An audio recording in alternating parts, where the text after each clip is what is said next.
আমি বানাবো ডালের তড়কা, নর্মাল ডালের তড়কা, কোনো भी ডাল হোক। এটাতে দেবো টমেটো, রসুন, একটু আদা, কাঁচা লঙ্কা, পেঁয়াজ, আর একটা পেঁয়াজ পাতা ছিল ঘরে, সেটা কেটে দিলাম, ধনে পাতা। আর এই ডালটা সিদ্ধ করে রাখা আছে।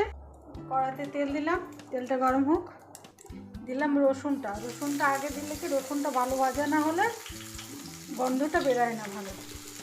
রসুন দিলাম, পেঁয়াজ,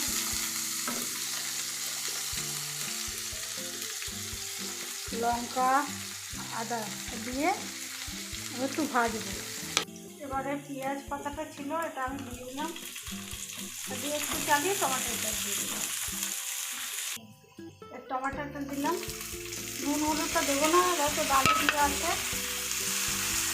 আর ধনে পাতা দেখুন ভাজাটা হয়ে গেল। এবার সিদ্ধ করা ডালটা এর মধ্যে নুন হলুদ দিয়েছিল, এটা আমি ঢেলে দিলাম। এতে আমার ডালটা হয়ে গেল, আর নামিয়ে দেবো। খেয়ে দেখবেন, ভালো লাগলে ফলো লাইক করবেন। নমস্কার।